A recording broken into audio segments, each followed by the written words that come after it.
Assalamualaikum warahmatullahi wabarakatuh. Hari ini kita masuk di pembelajaran 6 kisah teladan Nabi Yusuf alaihissalam.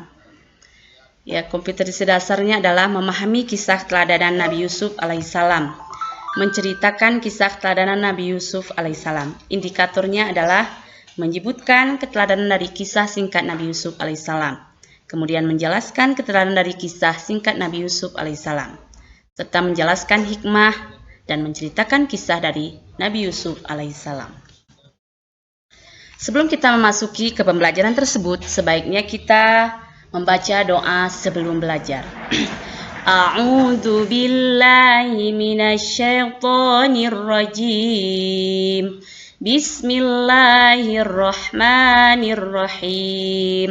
Raditu billahi rabba wa bil islami dina wa bi muhammadin nabiyya wa rasula rabbi zidni ilman warzuqni fahman. Amin.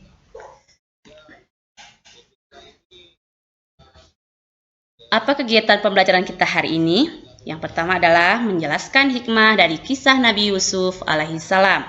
Yang kedua, menceritakan kisah singkat Nabi Yusuf alaihissalam. Nah, kisah keteladanan Nabi Yusuf alaihissalam ada 8. Yang pertama, Nabi Yusuf alaihissalam bermimpi. Yang kedua, diajak pergi bermain untuk dicelakai. Diselamatkan saudagar. Mimpi raja, Nabi Yusuf alaihissalam menduduki jabatan. Dan yang keenam, menjamin datang ke istana. Yang ketujuh, saudara-saudara Nabi Yusuf menyadari kesalahan. Dan yang kedelapan, Nabi Yusuf alaihissalam bersetu kembali dengan keluarganya. Nabi Yusuf alaihissalam adalah putra Nabi Yakub alaihissalam. Ibunya bernama Rahel. Nabi Yusuf mempunyai 10 saudara yang tidak seibu dan 1 saudara yang sekandung, bernama Bunyamin. Nabi Yusuf alaihissalam diberi ilmu berupa tafsir mimpi. Yusuf bermimpi melihat 11 bintang, matahari, dan bulan. Semuanya bersujud kepadanya. Yusuf kemudian menceritakan mimpi itu kepada ayahnya.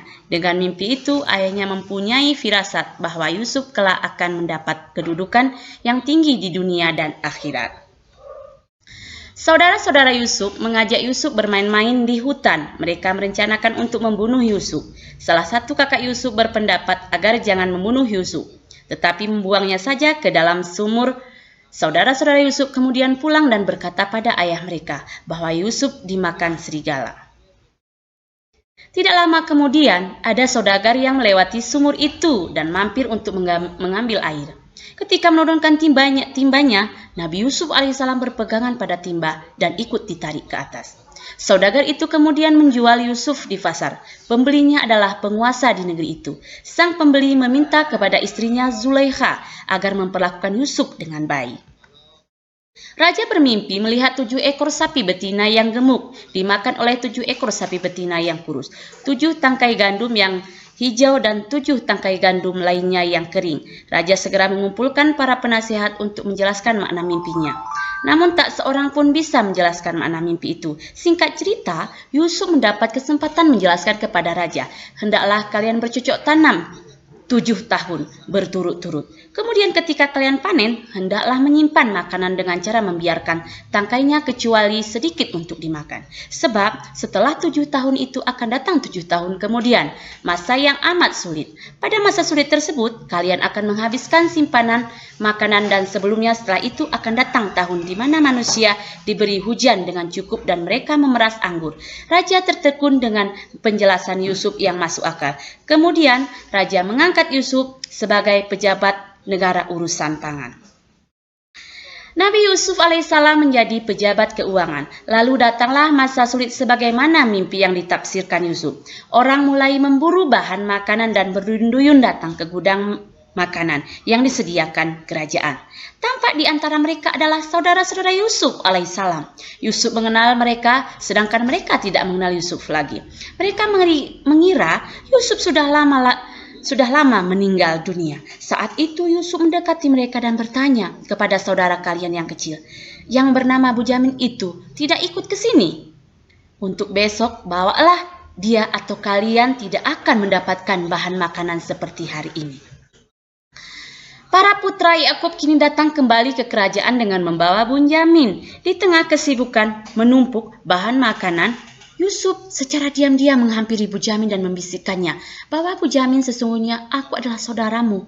Yusuf, Allah telah melindungiku dan memberiku kekuatan. Nanti akan kususun rencana agar kamu tertinggal di kerajaan ini dan saudara-saudaramu biarkan pulang ke rumah. Yusuf kemudian secara bersembunyi memasukkan gelas emas milik kerajaan ke dalam karung milik Bunyamin. Bunyamin kemudian dituduh mencuri dan ditahan, sedangkan saudaranya yang lain dipersilakan pulang. Sewaktu mengambil makanan berikutnya, Yusuf alaihissalam mempertemukan Bunyamin dengan saudara-saudaranya. Yusuf berkata, sadarkah kalian tentang perbuatan apa yang telah kalian lakukan kepada saudara kalian sendiri, Yusuf dan Bunyamin? Mereka sangat terkejut karena di hadapan mereka ternyata adalah Yusuf alaihissalam, yaitu adik mereka yang pernah mereka buang ke dalam sumur. Mereka mengakui kesalahan mereka yang pernah mereka buang ke dalam sumur ternyata masih hidup. Perbuatan mereka dimaafkan oleh Yusuf. Setelah menanyakan keadaan ayahnya, Yusuf alaihissalam kemudian mengirim jubahnya supaya diusapkan ke wajah ayahnya, sembari meminta agar ayahnya segera diajak menuju istana. Ketika jubah Yusuf diusapkan ke wajah ayahnya, bahagialah hati ayahnya. Penglihatan ayahnya pun dengan izin Allah SWT telah pulih kembali. Saudara-saudara Yusuf alaihissalam dan ayahnya segera berangkat menuju Mesir. Nabi Yusuf alaihissalam menyambut kedatangan keluarganya. Nabi Yusuf langsung duduk di samping ayahnya. Setelah selesai pertemuan, seluruh keluarga Yusuf diminta tinggal di istana. Nah, inilah kisah cerita dari Nabi Yusuf alaihissalam. Nah, untuk pembelajaran hari ini, anak-anak ibu sekalian, kita padai dulu sampai di sini. Nanti kita sambung kembali pembelajaran berikutnya. Lebih dan kurang ibu mohon maaf. Wabillahi taufiq wal hidayah. Assalamualaikum warahmatullahi wabarakatuh.